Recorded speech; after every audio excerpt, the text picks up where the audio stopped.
அரசு மருத்துவமனை வாசலில் என் பைக் சாவியை திருகிக் கொண்டு நின்றிருந்தேன். வழக்கமான என் வேலைகளை முடித்துவிட்டு ஒரு நண்பனை பார்க்க வந்திருந்தேன். அவன் வர தாமதமாகும் என்று தெரிந்ததும் சும்மா நேரம் போக்க அங்கேயே இருந்தேன். மக்கள் கூட்டம், அவசரம், பரபரப்பு, இதுதான் அரசு மருத்துவமனையின் அடையாளம். ஆனாலும் என் கண்கள் ஒரு குறிப்பிட்ட உருவத்தின் மேல் நிலைத்து நின்றது. அவள் ஒரு 40களின் மத்தியில் இருக்கும் பெண். சற்றே ஒல்லியான உடல்வாகு, தேய்ந்த நிறத்தில் ஆனால் நேர்த்தியாக உடுத்தியிருந்த மல்லிகைப்பூ நிறப்புடவை. அந்த புடவைக்குள்ளும் அவளின் வயிறு சற்று முன்னால் துருத்தி கொண்டிருந்தது. ஆம், அவள் கர்ப்பிணி. ஆனால் அந்த வயிறு ஒரு இளம் பெண்ணின் கர்ப்பிணி வயிறு போல பளபளப்பாக இல்லை. சற்று சுருக்கங்கள், மெலிந்த தோல், அவள் வயதுக்கு மீறிய கர்ப்பம் என்பது பட்டவர்த்தனமாக தெரிந்தது. அவளின் முகத்தில் ஒரு சோர்வு. கண்கள் கருவளையமிட்டு ஏதோ ஒரு பாரத்தைச் சுமப்பவள் போல அமர்ந்திருந்தாள். கையில் ஒரு கோப்பு. அது அவளின் மருத்துவச் சான்றிதழாக இருக்கலாம். அவள் தனியாக அமர்ந்திருந்தாள். சுற்றும் முற்றும் பார்த்தேன்.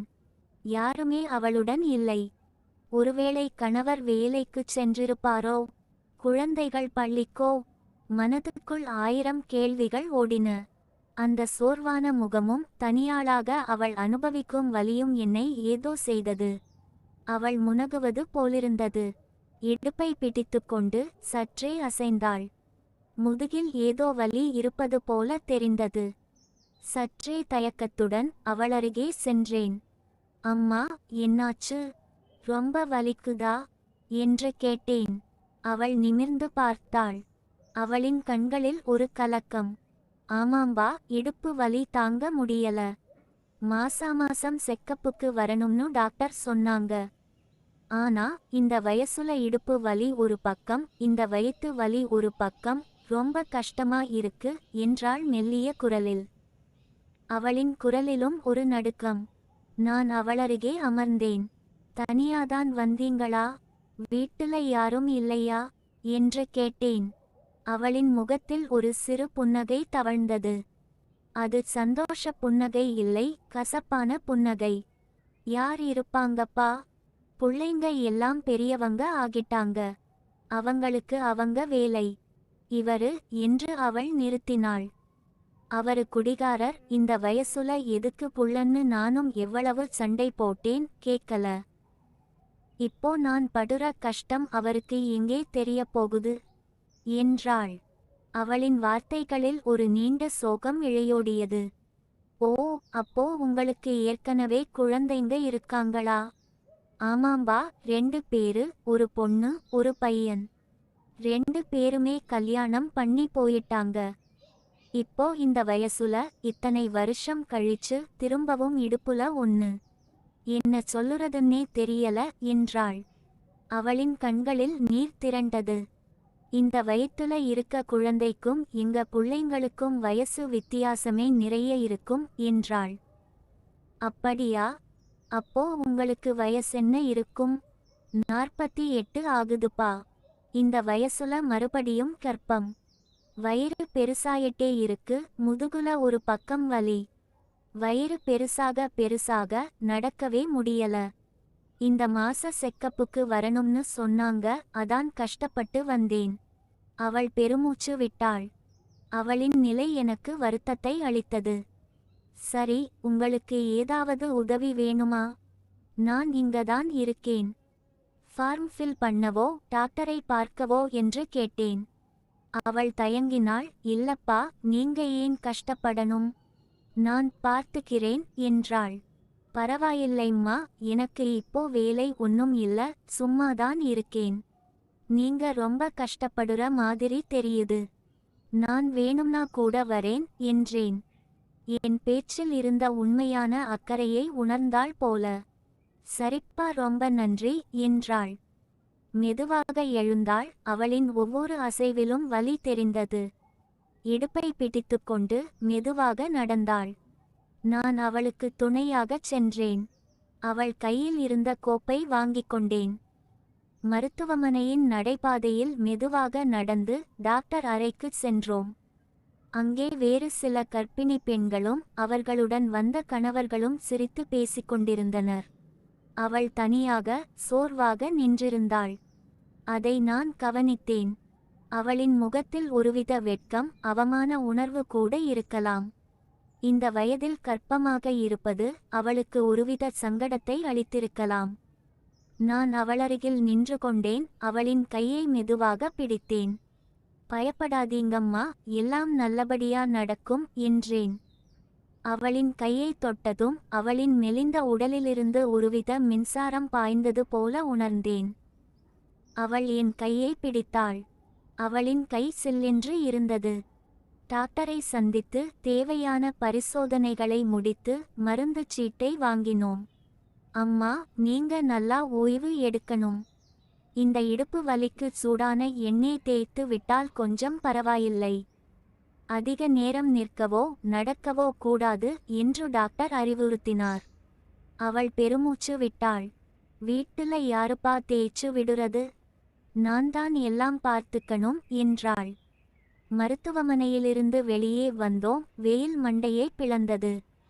அவள் மீண்டும் இடுப்பை பிடித்து கொண்டாள். எப்படி வீட்டுக்கு போவீங்கம்மா என்று கேட்டேன். பஸ்லதான் போகணும்பா, ஆனா இந்த கூட்டத்துல என்று தயங்கினாள். பஸ்ல வேண்டாம்மா, என் பைக்ல நான் கொண்டு போய் விடுறேன் என்றேன். அவள் மறுத்தாள். ஐயோ வேண்டாம்பா, நீங்க ஏன் கஷ்டப்படணும்?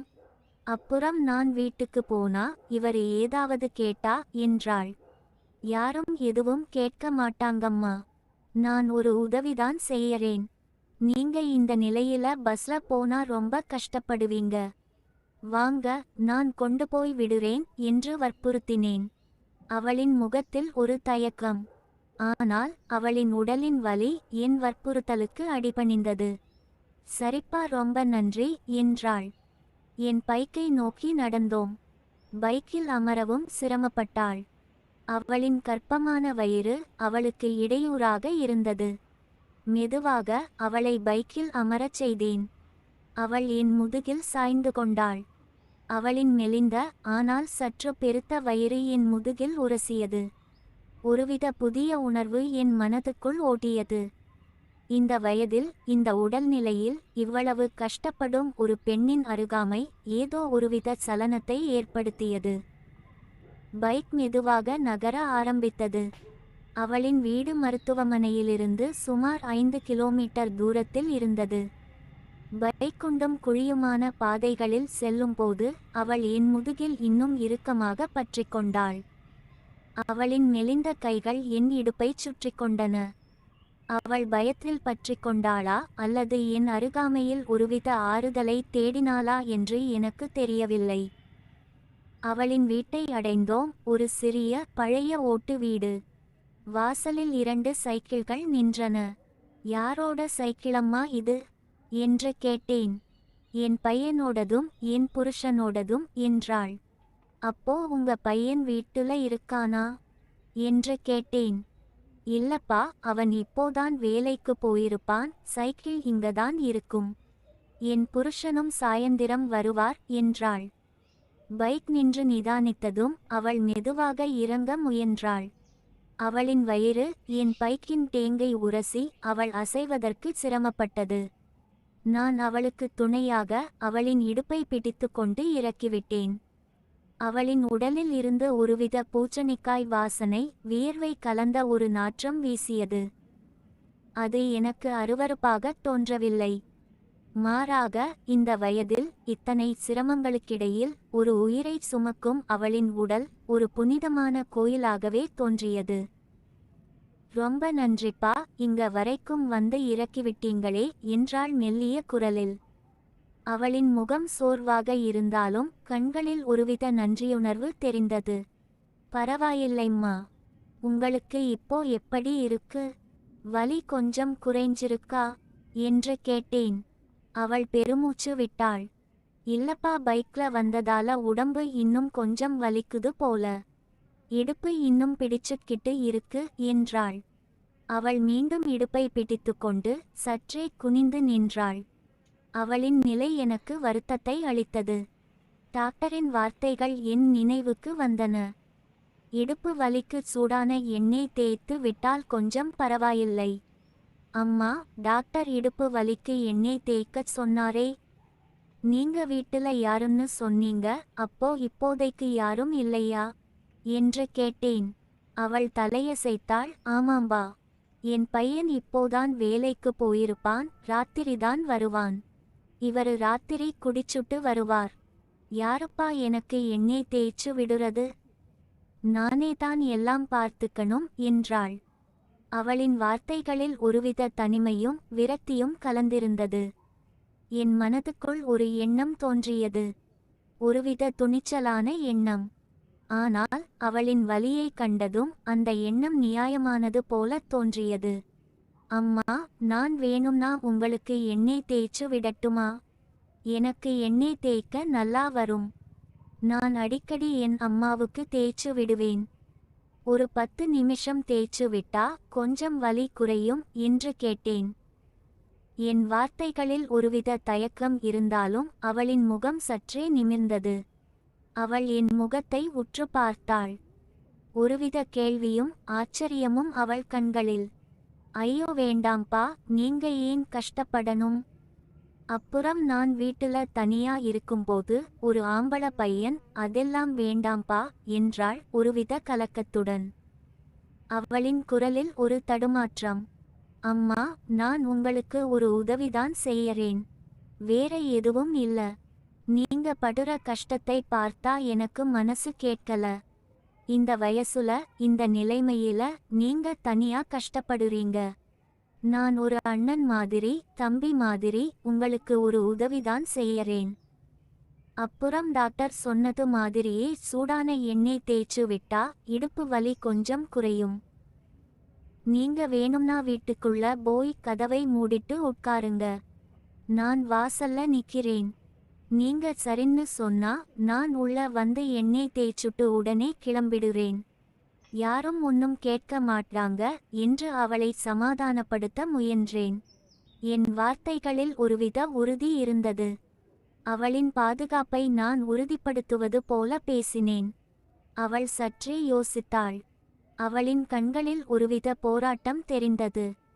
அவளின் உடல் வலியும் என் வற்புறுத்தலும் ஒருபுறம், அவளின் மனச்சாட்சியும் சமூகத்தின் பார்வையும் ஒருபுறம். கடைசியில் அவளின் உடல் வலி வென்றது. சரிப்பா, ரொம்ப நன்றி. ஆனா ரொம்ப நேரம் எல்லாம் வேண்டாம் என்றாள் மெல்லிய குரலில். அவளின் குரலில் ஒருவித சரணாகதி. கண்டிப்பா அம்மா, ஒரு 10 நிமிஷம் போதும் என்றேன். அவள் மெதுவாக கதவை திறந்தாள். வீடு சிறியதாக இருந்தாலும் சுத்தமாக இருந்தது. பழைய மரச் சாமான்கள், சுவரில் சில குடும்ப படங்கள். ஒரு ஓரத்தில் ஒரு சிறிய கட்டில் இருந்தது. உள்ள வாங்கப்பா என்றாள். நான் உள்ளே சென்றேன். கதவை தாழிட்டு கொண்டாள். அது அவளின் பாதுகாப்பிற்காகத்தானா அல்லது வேறு ஏதேனும் காரணத்திற்காகவா என்று எனக்கு தெரியவில்லை. அம்மா, நீங்க அப்படியே கட்டில்ல குப்புறப்படுத்துக்கோங்க. நான் உங்க இடுப்புல எண்ணெய் தேய்க்கிறேன். எண்ணெய் ஏதாவது இருக்கா வீட்டுல என்று கேட்டேன். ஆமாம்பா, குளியலறையில ஒரு புட்டி நல்லெண்ணெய் இருக்கும், எடுத்துட்டு வரேன் என்றாள். அவள் மெதுவாக உள்ளே சென்று ஒரு சிறிய கண்ணாடி புட்டியில் நல்லெண்ணெயுடன் வந்தாள். அவள் கட்டிலில் குப்புறப்படுத்தாள். அவளின் புடவை இடுப்பு பகுதி வரை விலகியிருந்தது. அவளின் வயிறு குப்புறப்படுத்திருந்ததால் இன்னும் சற்றே பெரிதாக தெரிந்தது. அந்த வயிறு அவளின் மெலிந்த உடலுக்கு ஒருவித புதுப்பொலிவை அளித்திருந்தது. அம்மா, உங்க புடவையை இன்னும் கொஞ்சம் மேலே ஏத்திவிட்டுக்கோங்க. அப்போதான் என்னால நல்லா தேய்க்க முடியும் என்றேன். அவள் சற்றே தயங்கினாள். இல்லப்பா, இதான் போதும் என்றாள். இல்லம்மா, இடுப்பு வலிக்கு நல்லா தேய்க்கணும்னா புடவை இடையூறா இருக்கும். கொஞ்சம் மேலே ஏத்திவிட்டுக்கோங்க, இல்லனா நான் ஏத்தி விடுறேன் என்றேன். அவளின் முகத்தில் ஒருவித வெட்கம் பரவியது. ஆனால் அவளின் வலி அவளை மீண்டும் சரணடைய வைத்தது. அவள் மெதுவாக தன் புடவையை இடுப்புக்கு மேல் வரை ஏத்திவிட்டாள். நான் நல்லெண்ணெய் புட்டியை திறந்தேன். என் உள்ளங்கைகளில் எண்ணெயை ஊற்றிக்கொண்டேன். எண்ணெய் சற்றே சூடாக இருந்தது. என் கைகளை சற்றே தேய்த்து அந்த எண்ணெயின் சூட்டை என் கைகளில் பரப்பினேன். மெதுவாக அவளின் இடுப்பின் மேல் என் கைகளை வைத்தேன். அம்மா, எண்ணெய் சூடா இருக்கா? ரொம்ப சூடா இருந்தா சொல்லுங்க என்றேன். இல்லப்பா, இதான் கரெக்டா இருக்கு, நல்லா இருக்கு என்றாள். வலிக்குதா அம்மா என்று கேட்டேன். இல்லப்பா, நல்லா இருக்கு, அந்த இடத்துலதான் ரொம்ப வலி இருந்தது. நீங்க தேய்க்க தேய்க்க கொஞ்சம் கொஞ்சமா வலி குறையுற மாதிரி இருக்கு என்றாள். அவளின் குரலில் ஒருவித நிம்மதி. நான் இன்னும் கொஞ்சம் எண்ணெயை எடுத்துக்கொண்டேன். என் கைகள் இன்னும் அழுத்தமாக, ஆனால் மென்மையாக அவளின் முதுகில், இடுப்பில் மசாஜ் செய்தன. ஒருவித புதிய உணர்வு என் மனதுக்குள் ஓட்டியது. இந்த வயதில் ஒரு கர்ப்பிணியின் உடலில் எண்ணெய் தேய்த்தது இல்லை. இந்த அனுபவம் எனக்கு ஒருவித புகிழுப்பை ஏற்படுத்தியது. என்னம்மா, அங்க வலிக்குதா என்று கேட்டேன் ஒருவித குறும்புடன். இல்லப்பா, அங்க வலி இல்லை, நீங்க தேய்க்கிறது நல்லா இருக்கு என்றாள். அவளின் குரலில் ஒருவித நடுக்கம். அவள் தன் தலையை மெதுவாக திருப்பி என் முகத்தை பார்த்தாள். அவளின் கண்களில் ஒருவித தீவிரம். அந்த தீவிரத்தில் ஒருவித ஆசையின் ஒளி தெரிந்தது. நான் அவளின் கண்களை உற்று பார்த்தேன். அவளின் கண்களில் இருந்த ஆசையை நான் புரிந்து கொண்டேன். அவளின் உடலில் இருந்த வலியை குறைப்பது ஒரு புறம், அவளின் மனதுக்குள் இருக்கும் ஆசையை தூண்டுவது மற்றொரு புறம். அப்படியே தேய்ச்சு விடுப்பா, ரொம்ப நல்லா இருக்கு என்றாள். அவளின் குரலில் இருந்த ஏக்கம் என் மனதுக்குள் ஒருவித உற்சாகத்தை கொடுத்தது. அவளின் முகத்தில் ஒருவித நிம்மதி, ஒருவித திருப்தி. அவளின் கண்கள் ஒருவித போதையுடன் என்னை உற்று பார்த்தன. ரொம்ப நன்றிப்பா, ரொம்ப நாளாச்சு, உங்களாலதான் இது சாத்தியமாச்சு என்றாள் மெல்லிய குரலில். நான் அவளின் தலையை மெதுவாக தடவினேன். அவளின் உடலில் இருந்த வலி இப்போ ஒருவித இன்பமாக மாறியிருந்தது. அவளின் நீண்டகால ஏக்கம் இப்போ நிறைவேறியிருந்தது.